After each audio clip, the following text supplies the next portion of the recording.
The US LBM Coaches Poll is out as presented by USA Today, and it has smiled upon the SEC. 9 SEC teams ranked in this preseason coaches poll. The SEC, by volume, crushed the Big Ten in these top 25 rankings. What's it mean, if anything? Maybe not much. We'll get into that here on this edition of SEC Football Unfiltered, our podcast from the USA Today Network. I'm Blake Toppmeyer alongside John Adams. So, John, on midday Monday, we got the US LBM Coaches Poll and Texas at number 1. We'll get into some of these other rankings in a moment and juxtapose the SEC versus the Big Ten. But I want to start the conversation with Texas at number 1.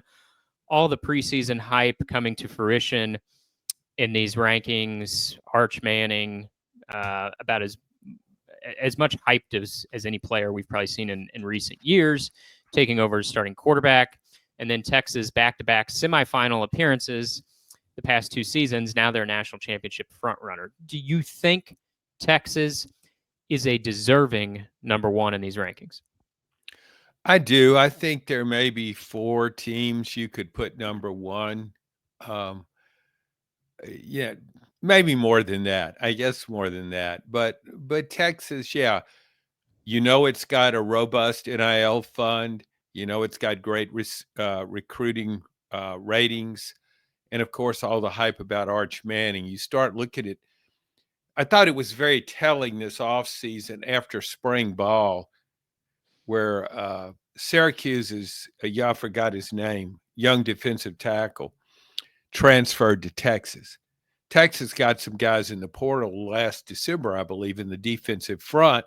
That was a concern, perhaps losing some key players, but maybe say, okay, we need to be even stronger here. It just, to me, shows a very aggressive approach. Texas really hungers for a national championship. Hasn't won one since 2005 under Mac Brown. And I just think it's even hungrier for a national championship than Ohio State was when it won last year. So, that's nothing wrong with that. And it speaks so much I think, to the Manning name. I'm not sure if Arch Manning weren't related, didn't have a famous football father. Famous football uncles, plural. I don't know if he would be ranked that highly. And his grandfather, Archie. But look at the track record. Mm-hmm. They've all been great players. All been it's a fair point, John. Like if Arch's last name is Adams, if he's Arch Adams and not Arch Manning, I think Texas would still be very highly valued in this poll. They finished last season ranked number 3. They made the semifinals. And even if his last name were different, we did see him play last year. So if he were just any other 5-star quarterback who had been a backup, I still think, based on what we've seen and what we know Texas has, that Texas would be very highly ranked. But I think you make a fair point. If his last name were something different, I don't know if Texas would be number 1. And the ballot, it was split. There were 5 teams, and you were kind of getting at this earlier, John. There were 5 teams that received multiple first-place votes from the coaches who participate in this US LBM Top 25 Coaches Poll. The teams receiving multiple first-place votes were number 1, Texas, number 2, Ohio State, the defending champs, number 3, Penn State, number 4, Georgia, and then you got to skip past number 5, Notre Dame, because number 6, Clemson, was the 5th team, even though they're ranked number 6th. They were the 5th team that received multiple first-place votes. And I think that's pretty interesting, but not entirely surprising either. I could see where any of those 5 teams got first-place votes. I think Clemson at number 6 might be my most underrated team within the top 10. I think there are other more underrated teams elsewhere, but within the top 10, I feel like Clemson is a little underrated at 6. That might be because it's probably a lot to do with the fact they went 10-4 last year, made the playoff, but it wasn't a banner year for Clemson. But boy, they brought so much back, including quarterback Cade Klubnik, that I think I'd probably have them a couple spots, maybe a few spots higher inside the top 10 than where they land at number 6. But interesting to see, I think, John, that, like I said, 5 teams received multiple first place votes in this top 25. Yeah, and there may be a few, and I like LSU. I've listed LSU as my preseason number 1. I don't know if there's anybody else. Is there anybody else out there? Would you if there were one team that we haven't mentioned, and I just mentioned LSU, so include that. Is there anybody else that you would say, if I had to pick one team, one other team, would you pick one? Who would it be? To maybe consider at the top of the chart? I guess I'm kind of with you. I think LSU. I don't know that they're vastly underrated at number 9, just because. I mean, I think LSU has a bit of a variable ceiling and floor. They play a really tough schedule. They have so many new faces because of what they did in the transfer portal. I think that makes them dangerous if they hit on those transfers, and I think they did. I think they're going to be really good. I'm maybe not quite as high on them as you are, but I'm pretty high on them. So I think LSU did hit in the transfer portal. But if they didn't, and they missed on some of these big name transfers, it doesn't all gel, then I could see LSU maybe not playing up to its ability. So I don't have a huge issue with them being number 9, but as far as another team that I could make an argument for being number 1 that didn't receive a first place vote, I think it's probably LSU. I mean, Alabama at number 8 didn't receive any first place votes, but I don't have any argument with that. I mean, we don't really know what Alabama is going to get out of its quarterback. My biggest thought with Alabama, John, is that it did not take long for the Saban effect, I guess, to dissipate from Alabama. I mean, I know we're sitting here and we don't know for sure who Alabama's quarterback is going to be. It's probably going to be Ty Simpson. But there were years during the Saban dynasty where he was transitioning to a new quarterback, and you didn't know exactly how good that quarterback would be. And still, the poll would come out, and Alabama would be number 1, 2, or 3. Like they just didn't fall in that preseason poll. But this shows, after a coaching change, especially a change of a coach as prominent and as successful as Nick Saban, it didn't take very long for the preseason perception of Alabama to go from elite to just very good. You know, I mean, the coaches voting in this still think Alabama's a good program, good team, probably think Kalen DeBoer's a good coach. I guess what I'm saying is I think if Nick Saban were coaching that team, you could have the exact same roster, exact same situation. I think Alabama would be ranked higher than number 8 in this poll. But I think the number 8 rating is appropriate. Well, with that in mind, I look at Georgia. Questionable quarterback. We don't know what Gunnar Stockton can do as a full-time quarterback. He's been there a while, knows the system, but we don't see him as an uber talented All-American candidate. But I think it's a Kirby Smart factor. He's proven it time and time again. And I thought last year might have been his best coaching job to get that team into the playoffs and beat Texas twice. I look at other teams, and Oregon is a program that recruits well, but I don't see it in that light because Oregon hasn't done it. It hasn't done it in the playoffs. You look at teams that have done it, Georgia, and I mean, I guess I would give, if I had to pick a number 1 between Alabama and Oregon looks better to me on paper, maybe, but I would take Alabama because of Kalen DeBoer's long-standing track record. I like Dan Manning. You got that Manning name in your head now, don't you, John? I know, I do, but I just, I like Kalen DeBoer's track record. Alabama, the name still resonates, not as greatly, but it's still, and you look at DeBoer's recruiting well. Mm-hmm. Yeah, it resonates in the top 10. It just, I think if Saban were on the sideline, they'd be like number 2 or 3. Overall, John, as I mentioned at the start, 9 SEC teams are ranked as compared to 6 from the Big Ten. Now, part of the reason I bring this up is so much of the offseason narrative was this sniping in between the two conferences, the dueling propaganda campaigns as to which league's better, the conflicting playoff proposals from the two leagues. And then, so everybody kind of retreats to their corners now that it's August. The season is around the corner, and then you get these private ballots from the 67 coaches who vote in this US LBM Coaches Poll. And so, despite all the sniping and the war of words in the offseason, when it's time for everybody to fill out their ballot, I think it's here as clear as day.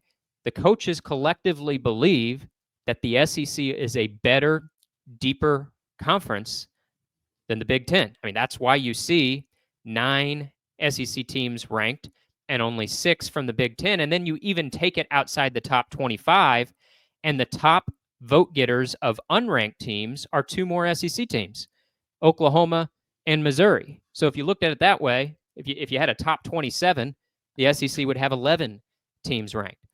And I think like the knee-jerk reaction would be then, oh, well, the SEC's set up great for the college football playoff. But I don't know that that's what this means.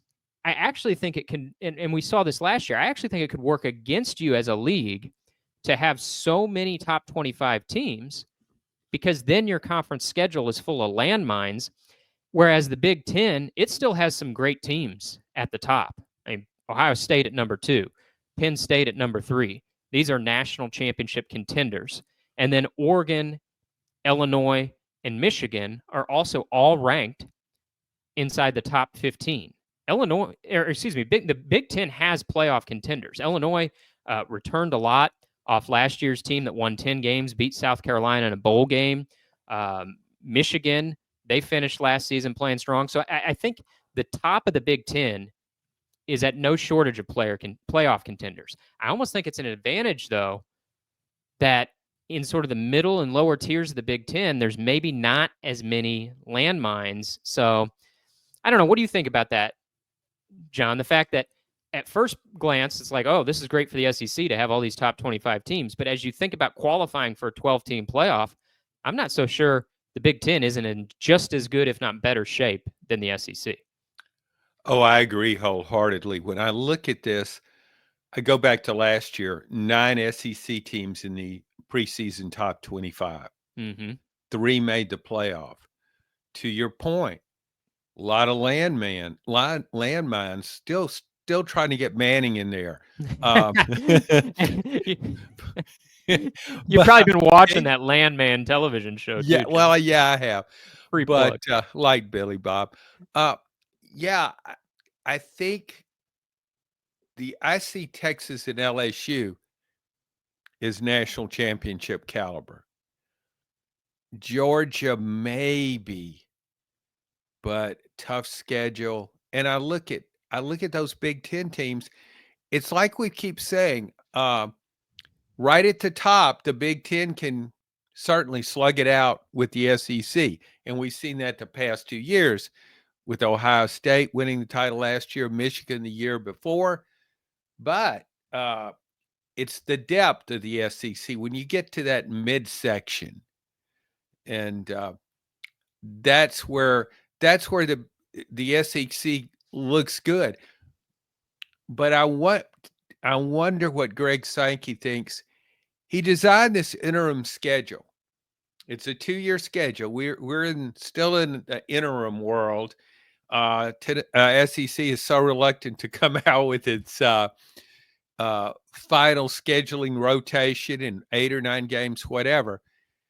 But the way it plays out, it looks as though it was designed to get more teams in the top 25 and fewer teams in the playoff, because the level of teams, they're good teams, but I don't see them as outstanding teams. In other words, if you would have shaped, say, last year's, I don't know, Ole Miss's schedule, it was pretty good. That's not a good example. Florida's, Oklahoma's really tough schedule.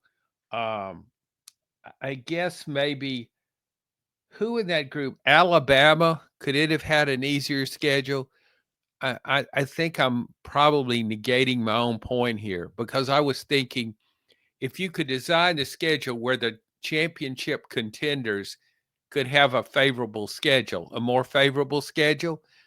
But now that I start to expound on that, I realize there's so many SEC teams in the same little group, and I don't see that much disparity among them. And I think that plays out with the schedule.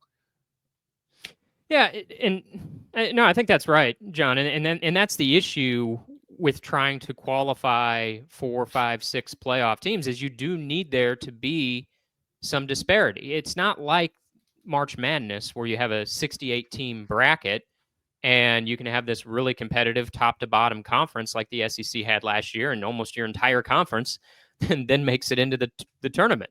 14 of 16 SEC basketball teams made the big dance last year. It doesn't work that way in college football until you get, if you were to double the playoff in size and make it a 24 team playoff, well, then I think these preseason rankings would be great for the SEC, right? You got 9 teams ranked in the top 25. You got 2 more as the top receiving vote getters. You had a 24 team playoff. I feel pretty confident in saying the SEC would qualify the most teams, but that's not what the playoff is. It's a 12 team playoff, and you have 5 automatic bids. So you're guaranteed that in other conferences will account for at least 4 bids, leaving just 8 spots as the maximum that any conference can get. And so I think we saw this last year, is that you need to have, ideally, it can help to have a little bit of separation between your top tier of 4 or 5 teams and everybody else. And last season, anyway, maybe we're reading just too much into 1 year of the 12 team playoff era, but at least last season, the first year of a 16 team SEC with no divisions, it just got really messy in the middle. Messy doesn't mean bad, even though it wasn't a banner year for the conference. I think the SEC's had stronger years. In a way, it was a bit of a down year, but it was still pretty good in the middle. It was just messy in the middle. And as the playoff committee is sitting there looking for their last team last year, and they took SMU, I thought that was a mistake. They also took Indiana, but I do see the committee's dilemma, because it's like, okay, if not SMU, how do you decide between 9-3 Alabama, 9-3 Ole Miss, and 9-3 South Carolina? I mean, each team had like an argument in their favor. Each team had points against them. And so the committee just says, heck with it. We'll take the ACC runner-up, SMU, and be done with it. And I think that's where it gets a little tough for the SEC, is these these scenarios where you just end up with a log jam of 9-3 teams, when really what you need to have a playoff takeover are undefeated or 11-1 or 10-2 type of teams. Yeah, we've voted in the media poll multiple times, and it's always interesting to me is you get guidelines as to what you should do. I'm not sure many voters pay any attention to the guidelines, but there's no rule, there's no format where you have to really stress this or that or whatever, head-to-head schedule, you name it. It's all up to the individual. And coaches are the same way. So when they map out their top 25, is it a power ranking? Is it how good they think these teams are, how talented? Or is it how do you think these teams will finish at the end of the season? There's a difference. There is, and yeah. We've talked about this. For example, Tennessee is 18th in this poll. Tennessee has a very favorable schedule. I think it easily could go 9-3, but it doesn't look like a 9-3 team on paper to me. Oklahoma, just outside the top 25. If Oklahoma had Tennessee's schedule, I would probably, and I was basing my rankings on what I thought how they would end up, I would have Oklahoma higher than 18th because it has a big-time quarterback in John Mateer. And Tennessee doesn't have that right now. At least we don't think it does. So it's just it's really tricky when you're trying to decide. And I think when I do it, I kind of have both in mind. I mean, okay, is this the best team, or will this team have the best record? Right. I kind of use a blended approach too when I'm asked to vote in these things. It's sort of a blend between where I think things will finish, but also just who do I think are the best teams, and kind of blend that approach a little bit. It's like if I'm debating between two teams for a spot, I think, okay, well, who's got the easier schedule? Who's going to finish with the better record? But when I voted in these things in the past in the preseason, I don't totally just project off schedule, but I do think in those debatable scenarios, you're like, should I put this team 14th or 16th? It's like, oh, well, the schedule sets them up to be 14th, not 16th. That certainly comes into play. But like you said, everybody uses different voting strategies. I want to step outside the SEC for just a moment, John, before we return there later. There's obviously a ton of hype around Texas, probably the most hyped team in the country right now because of the quarterback. But the other team that I think's been receiving a lot of preseason flowers is Penn State. Penn State goes to the semifinals last year, but they lost to Ohio State in the regular season. James Franklin has still never beat Ryan Day. They lost to Oregon in the Big Ten championship game. They made the semifinals, but their path there was pretty favorable. They drew SMU and Boise State to get to the semifinals. You just look at their roster though, and that's a really stout group. It's very junior and senior laden. They did really well in the transfer circuit to bring in some wide receiver talent that they desperately needed. Drew Aller back at quarterback. The NFL scouts seem to love him. At least that's reflected in the early mock drafts. Penn State has one of the best backfields in the country. I mean, when you just look at the roster, there's a lot of reasons to like Penn State. And we think James Franklin's a good coach, but he does have a history of coming up short in the big games, not only against Ryan Day, but sort of across the board. Franklin, very, very good at winning the games he's supposed to win, and then oftentimes doesn't win, those equally matched or games where he's a slight underdog. And so, this is as high of preseason expectations as Penn State's had in almost 20 years. I mean, they've been preseason top 10 before, but to be here at number 3 and a national championship frontrunner, pretty huge expectations for James Franklin. This might be the best team, the best chance he ever has at Penn State. What do you think of seeing them there at number 3, and how highly do you regard them as a national championship contender? Very talent laden, as you said, certainly a championship contender. But I think when you're trying to pick a team that can win the national championship, you look for negatives. I do when I'm trying to separate teams, one team from another. In Penn State's case, although yes, I think James Franklin's a very good coach, he hasn't done it yet. Now, Ryan Day hadn't done it either till great track record, but then he finally did it last year. James Franklin hadn't done it yet. And you mentioned Drew Aller. He, as well as he's liked by NFL guys, I'm not enthralled with him. I question whether he can win the championship game. I just, both of those, Franklin's track record and the quarterback, come to mind when I don't pick Penn State number 1. Do you think they're too high at number 3? Or not necessarily? No, not really. Yeah. I look at my 4 teams that I think I put a group, and I'm kind of an outlier with LSU, but LSU, Texas, Penn State, and Ohio State. Mm-hmm.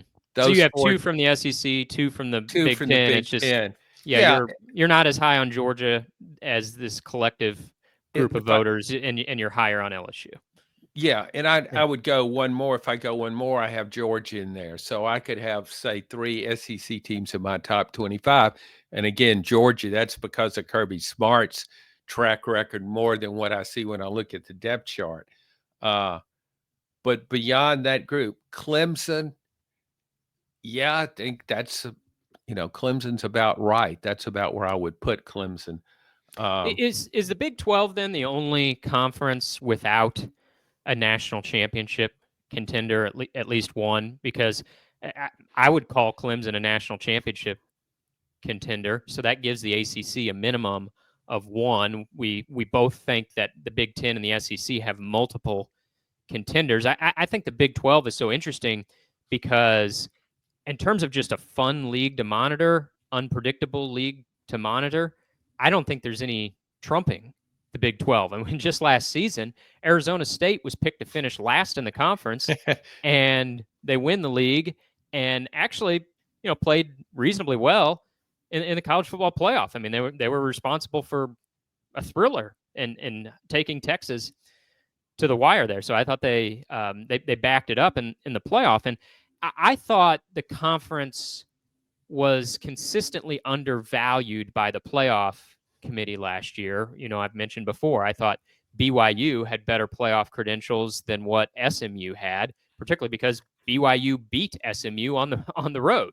And I thought up and down the Big 12 was just a little overlooked by the committee, but and I think they might be vulnerable to that again this year because I don't think they have a national championship contender. I think, to a lesser scale, the Big 12 has a little bit of what the SEC has going in that it's like really messy in the middle and very entertaining in the middle. But I don't know that I think that works against the Big 12 when it comes playoff time. Oh, I agree. And I really, when I look at the Big 12, and I say, okay, what are the top teams? I'm as unsure of that. I'm more unsure of that than any league. I just don't know. You brought up Arizona State, which turned out to be a very formidable team, picked to finish last. I think the Big 12 from the middle on down is closer to the SEC than the Big 10 is. I think it's very strong in the middle and on down.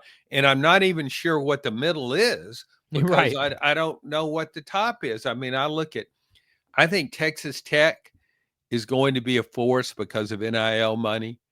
And I don't know if it's gotten as far as it needs to go yet to make a playoff, but I think it's right there. I look at Texas Tech this preseason and think much more of its hopes than I would have Arizona State's last year. I didn't think Arizona State should have been last, but I didn't think it was going to make the playoffs either. Now I look at teams like Texas Tech. I look at Baylor that won its last 6 regular season games, lost to LSU by 13 in the bowl game. A lot of players back. SMU, as dreadful as it looked against as dreadful as it looked against Penn State, I think it's doing the right thing NIL wise. It's spending money. So I just think there's a half a dozen teams in that league. You mentioned BYU. I just think a lot, one of those, I don't know. You can look at that league and say 6 teams and say, would you be shocked if this was the one team that made the playoff from the Big 12? And it's so different from the ACC. Like in the ACC, I would be pretty surprised if someone other than Clemson, Miami, or SMU won that conference. You give me those 3 teams to win the conference championship up against the field. I mean, bet the farm. I think you got a royal flush in your hand if you got Clemson, Miami, and SMU. The Big 12, it's the conversation for me is like more who can't win the conference championship, right? I mean, I don't even know where to begin in that league versus the ACC. If you give me 3, you can have the other 14. Well, I just inadvertently included SMU in the Big 12. I just can't. I can't shake my old Southwest Conference allegiance.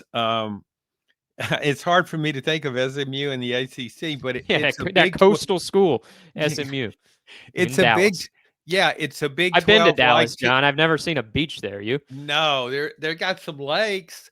I guess, but if you put SMU in the Big 12, it fit right in as one as many teams that could win that. I tell you, I don't think Clemson would want to be in the Big 12. I think it looks at its ACC and thinks we got a better chance of getting to the playoff in this conference than if we move to the Big 12 right now.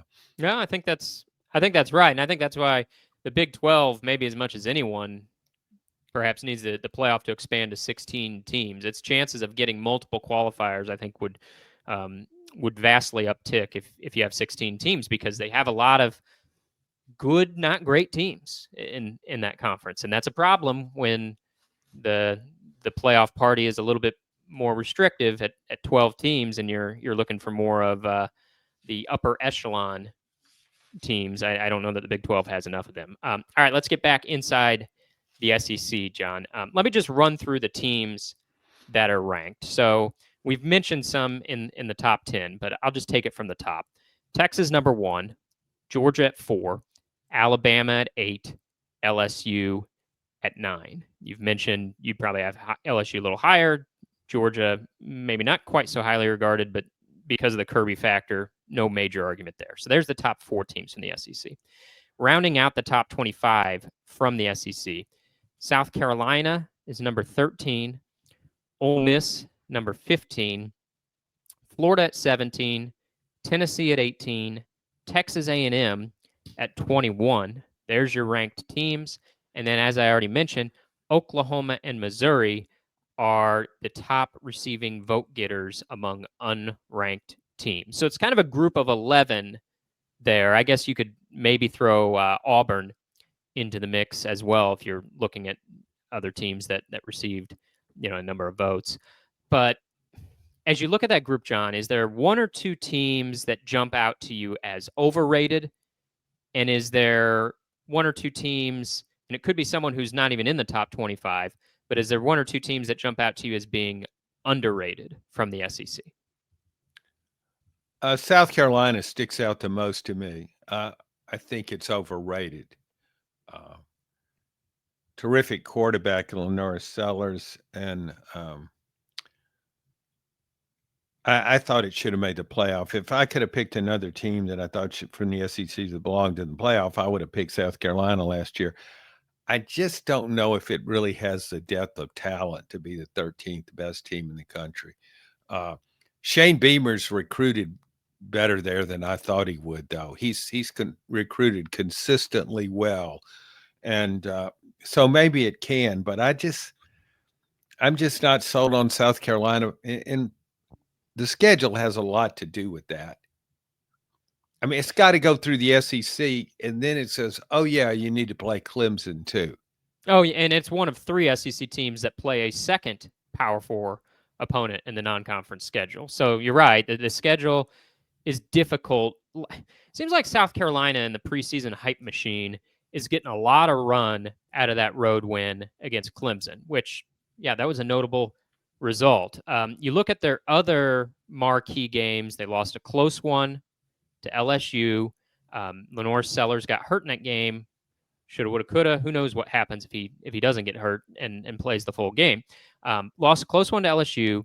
Got beat decisively against Ole Miss. Lost a close one at Alabama. Lost a close one in its bowl game against Illinois, and then won a close game against Missouri. And so those were kind of the key games in its schedule. Just a lot of close games, and I think it could be the same way this year. And where they end up, you could have a swing of 2 or 3 games in the record depending on how those close games fall. I agree with you. I think South Carolina's overrated at 13. I'd have them in my top 25. I think 13's too high. I think Florida is overrated at 17. Florida finished last season playing well, got to 8-5. DJ Lagway, though, injuries and recovery from injuries have been the story of his offseason and preseason. And I wonder about what Florida has around DJ Lagway. Is it enough to warrant that number 17 ranking? So those would be my 2 overrated from the SEC in this poll, John. I probably have them both ranked, South Carolina and Florida. I just wouldn't have them as high as they are. How about underrated? Do a couple teams jump out to you? Well, first of all, first of all, I agree with you on Florida. I think the schedule is just too much. I don't think I wouldn't have it in the top 25. I don't think it'll finish in the top 25. Um, I guess the one that sticks out as being underrated is Texas A&M to me at 21. But then I always overrate Texas Here we A&M. go, John. Yeah, I Here we know. go. Yeah. Uh, uh, Do you have a 3 script laying around you can just grab from like circa 2022 or something? You just read off the same lines every year about A&M? No, I'm just giving you trouble because I've been right No. there with you in the past. I mean, there's Well, been years where I was pounding that drum of the Aggies being underrated. well, I look at its schedule. It's not the easiest, but it's not the hardest in the SEC. Um, and I like the fact that it's strong. It has a really strong running game with three proven running backs and a veteran offensive line. Mike Elko is a defensive oriented coach, so maybe he'll help make that defense good enough.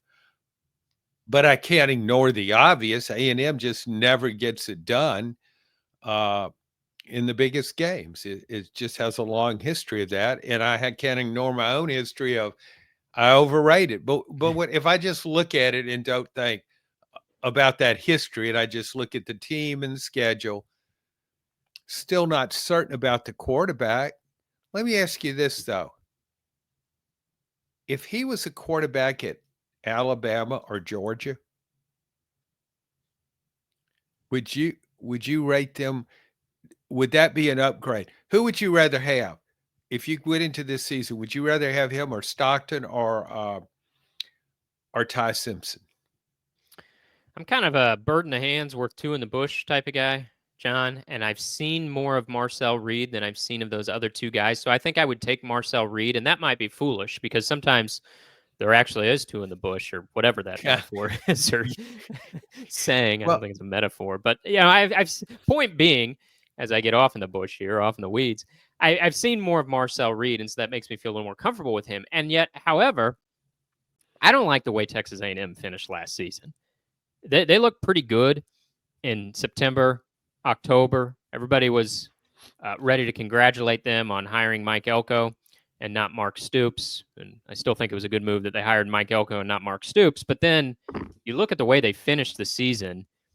From November on, they lost to South Carolina, Auburn, Texas, and Southern Cal. They lost their last 4 games against Power 4 competition. And that does give me some concern about the Aggies. And by extension, I guess that gives me some concern about their quarterback, Marcel Reed. Yeah, when I see a team that I think can run the ball effectively, I like it even more when it has a running quarterback and he can run. But I'm not sold on him as a passer. And you're right that the way A&M finished last season is troubling if you believe in the Aggies. So yeah, maybe 21's just about right. I'll give you one underrated, John. See if you like this, love it, hate it, etc. I think Oklahoma, by being unranked, now they were right there. They're knocking on the door of this top 25. I think they're underrated. Now, because of the schedule, Oklahoma could be a disaster this year. We've talked about it repeatedly. Oklahoma and Florida play two of the toughest schedules in the country, maybe the two toughest schedules in the country. But I cannot ignore what Oklahoma did this offseason. I mean, you couldn't have done it much better than what Oklahoma did. They brought in John Mateer, the quarterback from Washington State. I think he's going to be a massive upgrade. They bring in Jaden Ott, who's been a star running back in the past for Cal Berkeley. Up and down the lineup, I think Oklahoma got better. They didn't just stand pat after a miserable season. Call it what it was. 6-7 at Oklahoma is a miserable season. Brent Venables on the hot seat, all that goes with that.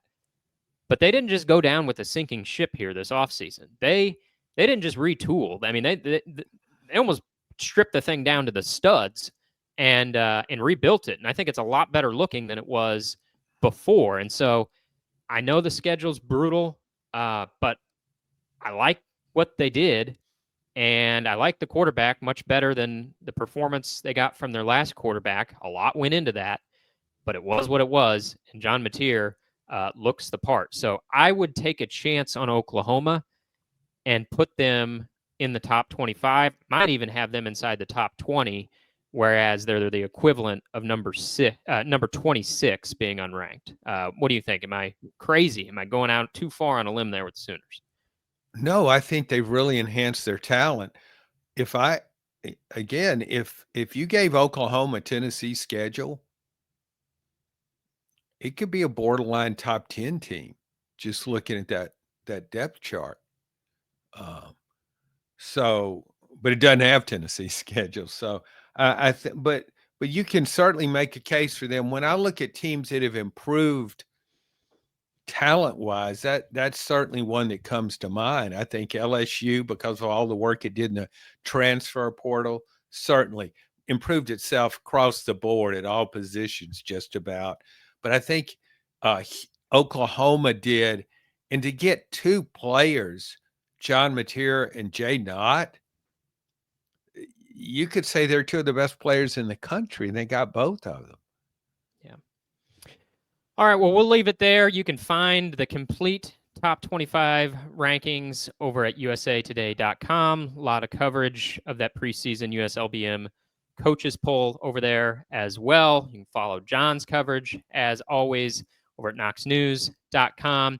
If you want to hear more from John and I, don't know why you wouldn't. You're listening to us this deep in the podcast. You must like what you hear. You can subscribe for the SEC Football Unfiltered newsletter that is linked in this podcast description. And of course, we'd appreciate it if you can give us a rating or review on this podcast. Those ratings and reviews help us find more listeners. Thanks for listening to this edition of SEC Football Unfiltered. We'll be back with you next week.